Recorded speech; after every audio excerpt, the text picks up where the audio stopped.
بسم الله الرحمن الرحيم الحمد لله رب العالمين والصلاة والسلام على أشرف المرسلين سيدنا محمد وعلى آله وأصحابه أجمعين ثم ما بعد السلام عليكم ورحمة الله وبركاته.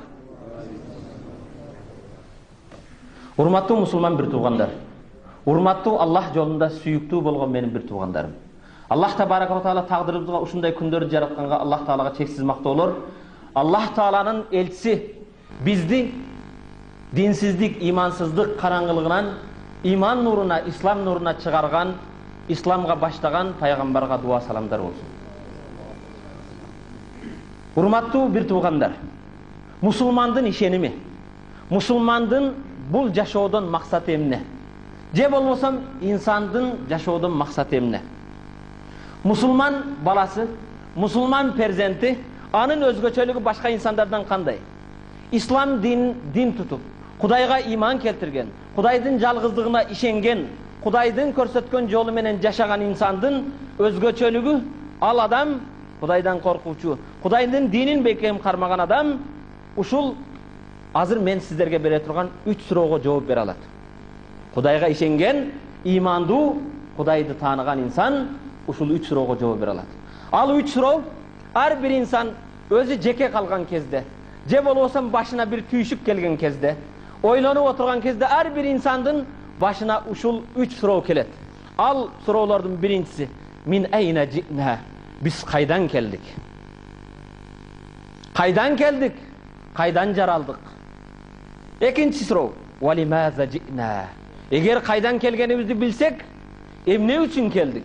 Emne üçün yaşap jatabız? Bizi emne üçün jaratkan? Üçüncü suroo boluptur, kelipmin, jaralgan maksatımdı bilipmin. Biroq wa ila aynal masir, emi bara turgan jerim kayda? Kayda baramın menin? Menin akırkı toktoy turgan jerim kayda? Buga en tuura жооп har bir insan birinci suroogo, kaydan keldik degen suroogo ne deybiz? Min ayna ci'na. Allah tabaraka ve taala Kur'an-ı Kerim'de uşunday deydi. A'udhu billahi mineşşeytanirracim. İnna halaknal insana min nutfetin emşacin nebtelihi fecealnahu semi'an basira. İnna halaknal insana. Allah insandı biz jarattık deydi. Men jarattım deydi Allah tabaraka ve taala. Min nutfetin, atırılgan sudan. Ata-enemiz jaratkan jok. Allah'tın kudreti menen arzmagan sudan Allah bizi jarattı.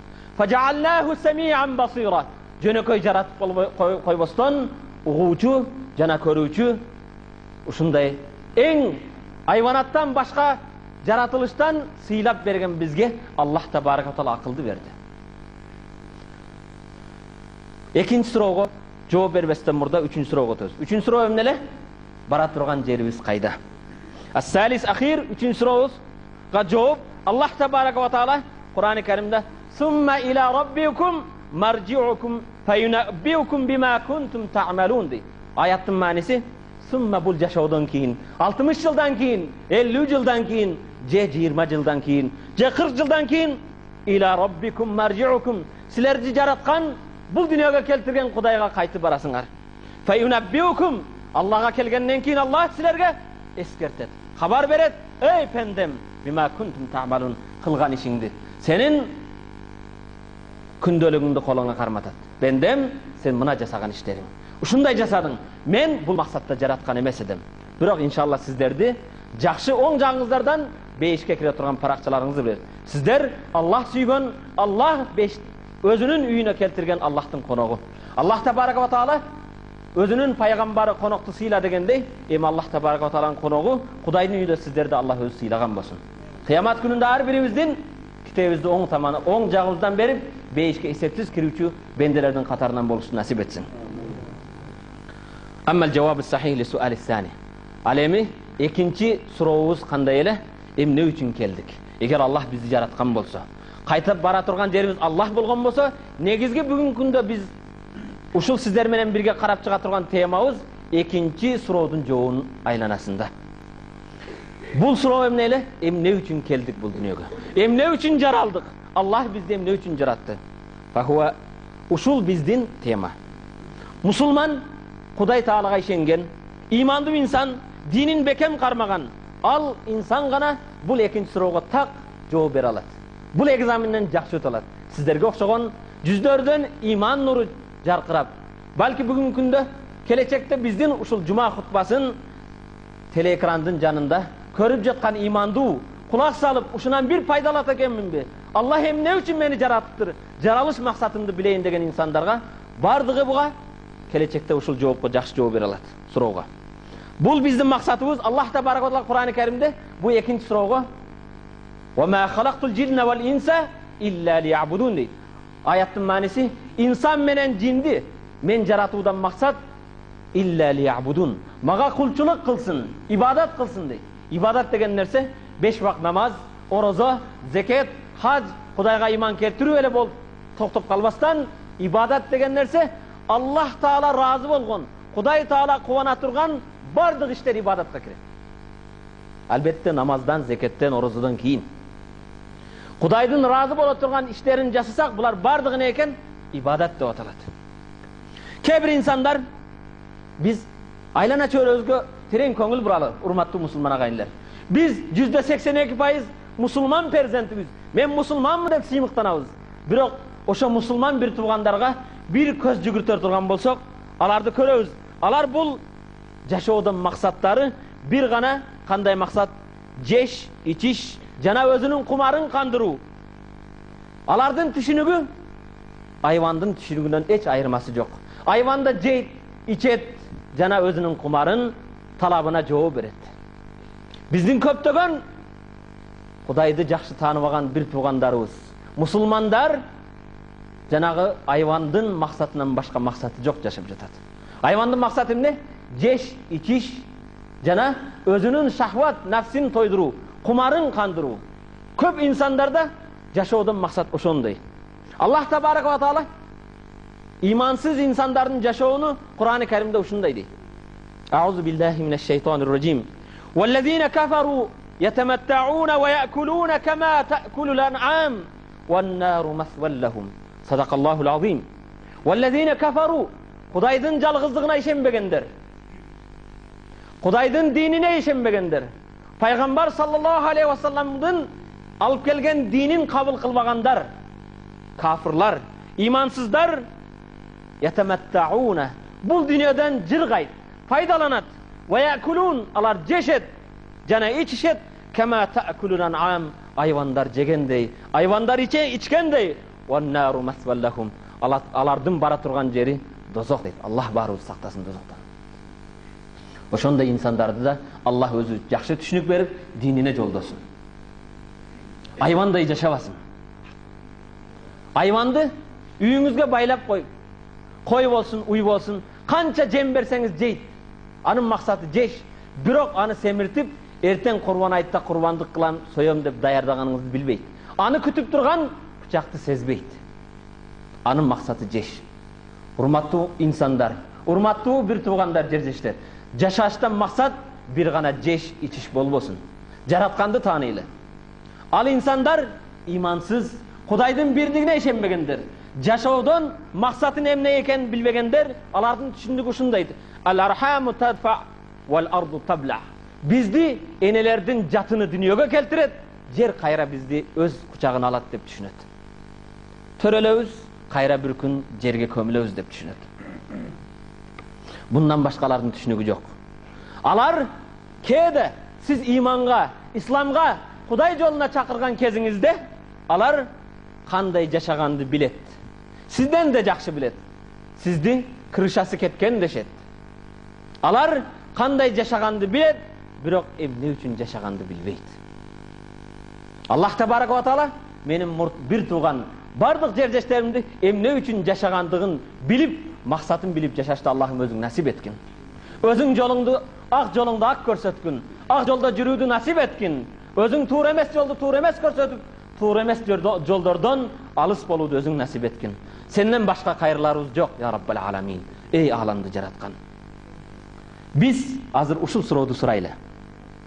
Birok başka yol menen.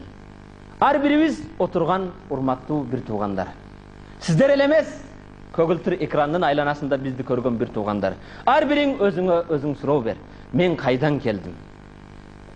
Meni kim yarattı? Албетте бул суроого ачык айкын мени Аллах жаратты деген жоопту аласыз. Андан башка экинчи жооп жок. Бирок бул жоопко жооп алгандан кийин албетте Аллах жаратыптыр. Бул жоопту билдиңиз. Эмне үчүн жаратты? Буга жооп бериңиз эми. Лимаза аужадани. Эмнеге Аллах мени бул дүйнөгө жаратты? Эмнеге инсандар катарына кошту? Эмнеге мен бул дүйнөдө инсан катары жашап жатам? Айван эмесмин. Айван болсом дагы жеңил эле. Айвандын акылы жок, ал эрте Аллахтын алдында эсеп бербейт. Сиздин акылыңыз бар. Аллах сизди эмнеге жаратты? Аллах табарaka ва таала бизди жөнөкөй эле жаратып койбостон сизди эки дүйнөдө бактылуу болсун, эмнеге жаралганыңызды билүү үчүн Аллах өзүнүн пайгамбарын жөнөттү. Ал пайгамбар Мухаммад саллаллаху алейхи ва саллам, пайгамбарга бир салават. Ал пайгамбар менден мойнумдагы милдетим эмне экенин билдирүү үчүн ал келди, пайгамбар саллаллаху алейхи ва саллам. Бирок ал пайгамбар бизге эмне алып келди? Пайгамбар саллаллаху алейхи ва саллам өзү эле келбестен Аллах табарaka ва тааланын улуу жериден Кур'ан-ы Керимди алып келди. Кур'ан-ы Керим, урматтуу мусулман агайыны, бүгүнкү күндө силерге Кур'ан-ы Керимди толук окуган элдер азбыз. Кур'анды баарыбыз түшүнө албайбыз. Бирок Кур'ан-ы Керимдеги эң кыска сүрө Вал Аср сүрөсүндө жанагы экинчи суроого жооп бар. Баарыңыздардын көңүлүңүздө ошол Кур'андагы эң кыска 3 аяттан турган Вал Аср сүрөсүнө көңүлүңүздөрдү тартам. Бул пайгамбар алып келген дин ушул эди. Бул сүрө жөнүндө имам Шафи рахматуллахи айтат, эгерде Кур'ан-ы Керим толук түшпөстөн, Кур'ан-ы Керимдеги 3 тексттен турган, 3 аяттан турган Вал Аср сүрөсү түшкөндө, инсандар ошого амал кылса, Вал Аср сүрөсү жетишерлик болот эле дейт. Бирок биз Кур'андын баарын эмес, Вал Аср сүрөсүнө да амал кыла албай жатабыз. 3 аятка Кудай Тааланын бизге буйрган 3 аяттан, 3 тексттен турган буйругун да турмушта ишке ашыра албай жатабыз. Суратул Аср. Бул сүрө эмне дейт? Аузу биллахи минеш шейтанир раджим. Вал асри иннал инсана лафи хусрин илля аллазина аману ва амилус салихати ва тавасау бил хакки ва тавасау бис сабр. Садакаллахул азим. Вал аср. Кур'ан-ы Керимди окуганда, урматтуу мусулман агайыны, кайсы сүрө воу менен башталса, Вал аср, ва шамси, ва духа, ва лейли, бардык воу менен башталган сүрөлөр, воу араб тилинде касам үчүн, ант үчүн башталат. Аллах табарaka ва таала бул сүрөдө ант ичемин дейт. Бирок урматтуу мусулман агайыны, эмне үчүн Аллах таала ант ичет? Аллахтын ант ичүүсүнө эмне мажбур болду? Biz insanlar özümüzdün en zarıl işlerimizi, zarıl sözümüzü biröөгө ынандырыш үчүн daima ant içебиz. Ant içkende biz Kur'an'a, ant içkende Allah'a, ant içkende kede bizim ürpadatta moldonun bıçağına, nanga, dastarxonga ant içебиz. Bирок İslam dininde Peygamber sallallahu aleyhi ve sellem "Femen arada en yahlif felyahlif billahi" deydi. Kimde kim ant içem dese Allah'tın atı menen gana ant içsin. Au la yasmut. Jer ün çıkpay otursun. Dinimizde ant içүү bir gana Kuday'dın özüge ant içүү var. Kuday ursun, Kuday'dın hakkıga dep Allah'tın ismi menen ant içүү var. Kur'an'a, nanga, başkaga ant içilbeyt.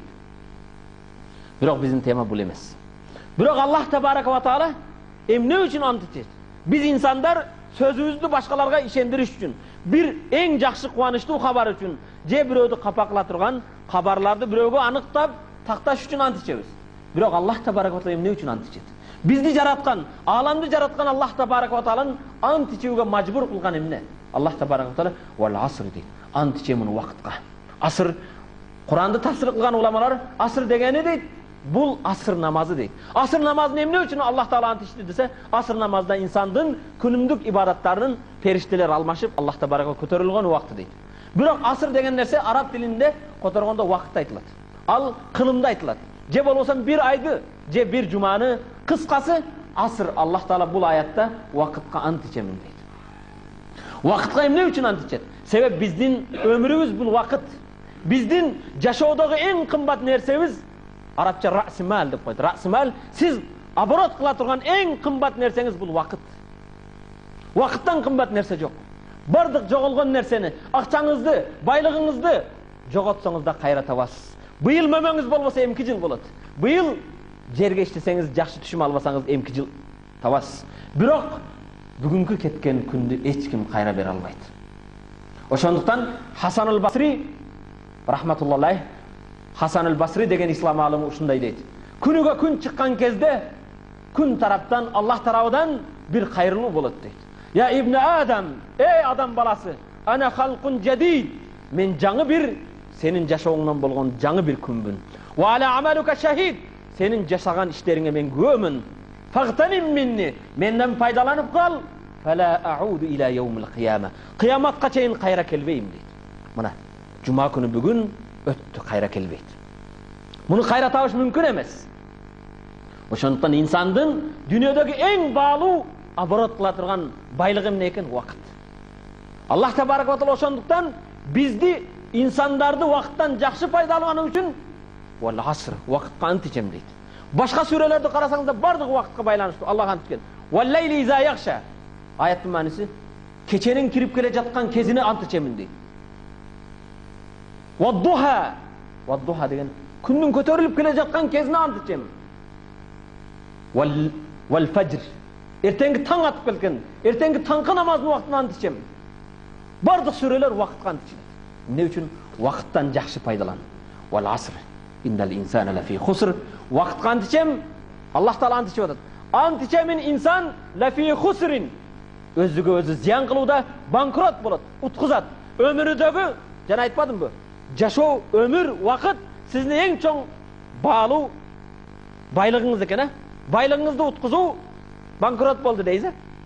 Өмүрдөн банкрот болгон адам ким экен? Аллах таала ант ичем дейт. Иллан инсан, албетте инсандар бардыгы өзүгө өзү зыян кылат, убактысынан уткузат дейт. Ант ичип айтты. Аллахтын сөзү чын. Бирок ажыратуу белгиси менен иллаллазина аману. Аллах истисна кылып уткузгандардан ажыратып айтып атат. Иллаллазина аману. Бирок ошо мен ант ичкен зыяндан кутулат кимде ким? Иллаллазина аману. Аллага иман келтирген бенделер дейт. Биринчи шарты не экен?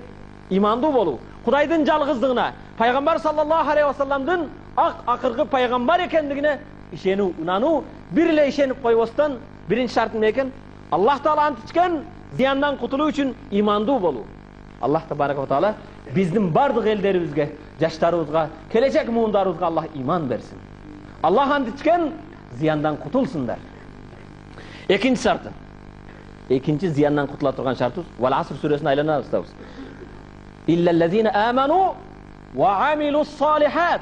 Экинчи шарты иманын бар деп эле койбостон, имандан кийин амалус салихат. Жакшы иштерди жасоо, кайрымдуулук иштерди жасоо, элиңизге, жериңизге, мамлекетке, колу кошунага, бала чакаңызга жакшылык. Ата-эне бардыгы өтүп кетет. Ата-эне өткөндөн кийин баласыга асабынан калтыруу, же болсо өзүнөн кийин түрдүү ар түрдүү модель машиналарды калтыруу эмес. Ата-эненин перзентке калган эң чоң мурасы иман, ислам, Куран. Имандуу перзентке, имандуу перзентти калтыруу өзүнө эле эмес, келечекте өткөн адамга садака жария. Өткөнү менен анын сооп эшиги жабылбайт. Ага дайым сооп жетип турат. Пайгамбар саллаллаху алейхи ва саллям хадисте айтат: "Иза мата ибн Адам инқата анху амалуху илля ан салас." Адам баласы бу дүйнөдөн өткөндөн кийин бардык амалдар токтойт, бирок 3 нерсени соо жетип турат дейт. Өтүп кетсек 3 нерсени соо жете турган биринчиси не экен? Садака жария. Жария деген кайрымдуулук садакаңыз. Мечитке жардам берип коюу, мектепке жардам берип коюу, көпүрө куруп коюу, же болбосом аялдама куруп коюу, же бир жерге суу чыгарып коюу. Булардын соогу дайым өзүңүз өтсөңүз да, бала чакаңыз, неберелериңиз атыңызды унутса да, Аллах табарак ва таала унутпайт. Мунун соогу сизге жетип турат. Экинчи жете турган сооп ал-валаду салих яду лаху. Же салих перзент, имандуу перзент артыңыздан калып, намазда Аллахумма гфирли ва ли валидайя. Эй Аллахым менин жана ата-энемдин күнөөсүн кечир деген дуасы дайым жетип турат. Куран окуган кезде, намаз окуган кезде дуалары дайым Аллах сизге жеткизип турат. Ошондуктан темабызга байланыштуу инсандардын ар бир инсан бала чакасынан калдыра турган эң чоң баалуу мурасы эмне экен? Иман, ислам, имандуулук, тарбия. Аллахтын ант ичкен азабынан уткузулуштан кутулуу экинчи шарт экен. Иман, имандуу инсандан жаман иш келбейт экен, салих амалдар. Жакшы амалдарды жасоо. Үчүнчүсү иллаллазина аману ва амилус салихат ва тавасау бил хак. Акыйкат жолуна осуят кылуу деген нерсе дават кылуу. Ислам жолуна дават кылуу. Өзүңүз билген иманға, өзіңіз қармаған исламға, өзіңіз келген мечітке башқаларды жетелеп келіңіз. Башқаларды дават қылыңыз. Башқаларды ушул жолға үндеңіз. Ватавасау бил хақ. Ақиқатқа осият қыл деген сөз, ақиқат жолына дават қылғын. Башқаларды үндөгін, башқаларды чақырғын. Пайғамбар саллаллаху алейхи ва саллям: "Ла юъмину ахадукум хатта юхибба ли ахихи ма юхиббу ли нафсихи." Силердин иманыңар камыл толық болбойт, Аллах каалагандай өзүңөргө жакшы көргөн нерсени өзгөгө да жакшы көрмөйүнчө дейт. Ошондуктан урматтуу мусулман агайны, бүгүн мен Аллахтын үйүнө келдим. Ушундай жакшы сөздөрдү уктум деп койбостон, башкаларды да ушундай Аллахтын үйүнө чакырың. Аллах аларды да сыйласын. Аллах аларга да иман берсин. Эки дүниөнүн бактылуу болсундар. Үчүнчү шарт не экен? Өзүңүз билген иман жолуна башкаларды үндөө чакыруу. Төртүнчү шарт: ватавасау бил хаққи ватавасау бис сабр. Төртүнчү шарты сабырдуулук. Дават жолунда, Аллах жолунда, иман жолуна башкаларды чакырган кезде жыргабайсыз. Пайгамбар саллаллаху алейхи ва саллям хадисинде айтат: "Бейиштин жолу тикендер менен, кыйынчылык менен төшөлгөн" дейт. Дозоктун жолу гүлдөр менен, жыргоо менен төшөлгөн дейт. Бейиш жолуна кыйналып жетесиз. Кебирлер ыза берет сизге. Сен кырышан кеткен, сен түшүнбөйсүн. Жашоодо сен жаш туруп намаз окуп алыпсың карабастан. Жаш туруп башың айнып тур. Эмне болгон деп шылдыңдайт, башка кылат, бирок сабыр кыласыз. Аллахтын ант ичкен азабынан кутулуу үчүн сабыр керек. Ислам жолунда жыргабайсыз. Эгер жыргаганда Пайгамбарыбыз саллаллаху алейхи ва саллям жыргамак. Пайгамбар саллаллаху алейхи ва саллям жыргап жашамак. Пайгамбар саллаллаху алейхи ва саллям ислам жолунда өз мекенинен чыгарылды. Туулуп өскөн жеринен кууп чыгышты. Пайгамбардын мубарак берекелүү тиштерин сындырышты. Пайгамбар саллаллаху алейхи ва салламдын денесинен кандарын агызышты. Пайгамбар Меккеден чыгып бара жатып: "Ант ичемин ey Мекке, ey туулган жерим, сени эң каттуу сүйөмүн. Сен менин энем элең, сен менин жерим элең. Сенин элиң чыгарбаса чыкпайт элем" деп ыйлап Меккеден чыгып кетти. Кээде ушундай кыйынчылыкка дуучар болосуз. Акыйкат жолуна чакырган кезде тууганыңыз айтат: "Кой, өзүң окуй бер" дейт. "Мени менен ишиң болбосун" дейт. Сөз угасыз, башка кыласыз, бирок сабыр кыласыз. Аллах жолунда сабырдуулук. Көрүң, Имам Шафи рахматуллаху алейх ушул Вал Аср сүрөсү түшкөндө, инсандар Вал Аср сүрөсүн амал кылганда, Курандын башкасы түшпөгөндө да ушул жетишерлүү болот деген сөздө Имам Шафи ашыра чапкан эмес. Бүгүн биз ушуга амал кылсак кандай бактылуу болмокпуз. Жашообуз өзгөчө, башка бир өзгөрмөк. İnsanlar bardығы, бирок урматтуу мусулман агайны, кээде биз исламга дават кылган кезде, исламга башкаларды чакырган кезде, кээде үмүтсүз болуп калабыз. Үмүтсүз болбош керек. Мен сиздерге bir Amr Khalid деген араб алымдардын бирөөсүнүн акыркы bir таасирлүү окуясын айтып бермекчимин. Amr Khalid деген жигит бар. Amr Khalid болгону менден bir 5 жаш улуу. Бул жигит Египеттен чыккан, өзү ислам алым эмес, бирок бул Amr Khalid өзү башка университеттерди бүткөн, ислам факультети эмес, светский факультеттерди бүткөн алым жигит. Бирок Аллах табарак ва тааланын жүрөгүнө дават ишин берип, Кудай жолунда башкаларды үндөп, дават кылып баштаган кезде ушундай сөзгө чечен, элдерди өзүнө тарта билген, Аллах анын тилине, жүрөгүнө иман бергенден кийин ал көптөгөн адамдарды исламга чакыра баштайт. Ал киши кийинчерээк бардык араб каналдарын кайсы каналын ачсаңыз, спутниковый связь боюнча, кайсы каналды ачсаңыз, Amr Khalid'in жума сайын 2-3 передачалары бар. Исламга, иманга үгүттөгөн. İnsandardı birimdike, mehrimdүүлүккө, боорукердүүлүккө, Аллага кул болууга, Кудайга сыйынууга чакырган ошол кишинин передачалары бар. Азыр 42-43 жашта. Бирок бул жигитти бир күндөрдүн биринде биз жакында умрага барганыбызды билесиздер. Муфти Hazret болуп Кыргызстандан биз bir 12 адам умрага бардык. Умрага барган кезде Аллахтын насип кылып, Кудайга шүгүр, Аллага чексиз мактоолор болсун, ушул биз кыбла деп карап окуп жаткан Байтулланын ичине кирип, аны жуу аземине катыштык. Чыкканыбыздан кийин 1 жыл ошо жерге илинип турган, Байтуллага, Каабага асылып турган Байтулланын кыбланын кийими дейт. Кийимиден ар бирибизге ушу 40 сантиметр квадраттан баарыбызга ошонун 1 жылдан кийин илинип турган эмесинен 40 беришти. Кудайга шүгүр. Бирок тема мында эмес. Ошол кезде мен айтып жаткан Amr Khalid деген египеттик даватчы жигитте барыптыр. Барган кезде бул ислам алымдардын катарында эки улуу мечитке кызмат кылган министр бар. Салих аль-Хусейни деген. Бул киши бардык ислам алымдарыны келип конокко чакырат. Өзү котто отурган кезде мусулмандар бири-бирине суроо берип баштайт. Amr Khalid жаш жигит дейт. Бирок Бул өзүнүн размеринен көбүрөөк жерде пресс информация боюнча маалымат каражаттарында, телевидение болсун, газета, журналда болсун, буларда өзүнүн размеринен чоңураак жерди алып коюп жатат. Бул ислам алымы эмес го дейт. Кээ бирлер буга кызганат. Дегени эмне демекчи ал? Кайсы каналдасаң ушул чыгат. Башка ислам алымдары тафсир жазган, Куран жазган, фикх жазган, башка кызмат кылган алымдар чыгыш керек го. Бул эмне үчүн көп чыгып жатат деген сурооду беришет. Ошондо бир ислам алымдардан бирөөсү туруп жооп берет. Туура дейт. Бу Амир Халид ислам алымы эмес дейт. Бу светский факультетти бүткөн бир инженер жигит дейт. Бирок бул кылып жаткан кызматты көп адамдар кыла элек дейт. Силер айткан ислам факультеттеринин шариат, же усулуддин, же тафсир, же хадис факультеттерин бүткөн жигитте алымдар бүгүнкү күндө ислам мусулмандардын китепканасына бир же эки жаңы китеп кошту. Башка кызмат кылган жок дейт. Китеп жазып коюу башка. Бирок элдерди иманга чакыруу башка. Бул Амир Халидтин жасаган ишинин миңден биринде жасай элек башкалар дейт. Амир Халидтен сурашат. Жигит, сен өзүң эмне дейсиң? Сен жөнүңдө Саудия алымдары, Кувейт алымдары, ислам алымдары бул өзүнүн размеринен көбүрөөк жерди алып коюп жатат деп сага ушундай сөз бар. Сен эмне дейсиң дегенде Амир Халид кичипейил жигит туура айтышат, мен ислам алымы эмесмин дейт.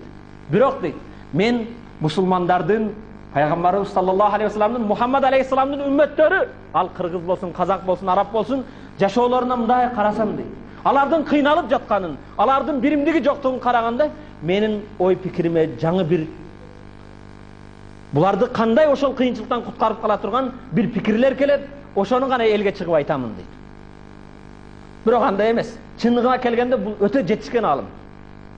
3 том, 4 том болгон китептерди 2 күндө, 3 күндө окуп коет. Ааламдагы биздин дардыбыз менен жашайт. Мусулмандарды кандай кылганда бактылуу кыламын, кандай кылганда инсандар Аллах дейт, Аллахтан жолуна чакырам дейт. Кандай кылганда мусулмандардын кыздарынан сойкулар чыкпайт. Кандай кылганымда мусулмандар бактылуу болот. Кандай кылганда мусулмандардын байлыгы өз колунда болот. Ушул ой менен жашаган жигит. Суроо берген алымдардын арасынан бирөөсү ушундай дейт. Амир Халид, сизде кызыктуу окуялар көп. Акыркы окуяңызды айтып бересизби дейт. Интернет аркылуу параболический антенналар билесиздер, спутниктик связь боюнча сизде эң акыркы болгон окуялардан бирөөнү айтып берсеңиз кызыктуудан дейт. Эң акыркысын айтайынбы дейт. Айтыңыз дегенде бардык ислам алымдары чогулган чогулушта ушуну айтат. Эң акыркы окуям дейт, Венесуэлалык Саранын окуясы дейт. Пенсуэла деген билесиздер, арабча Бензуэла дейт. Бул Аргентинанын четинде Пенсуэла деген бир мамлекет. Кандай? Венесуэла экен. Мен арабчасын билем, аркы эмесин билбейт экен. Венесуэла экен. Түшүндүңбү? Бензуэла деп коет арабча. Венесуэлалык Саранын окуясына кулак түшөңүздөр.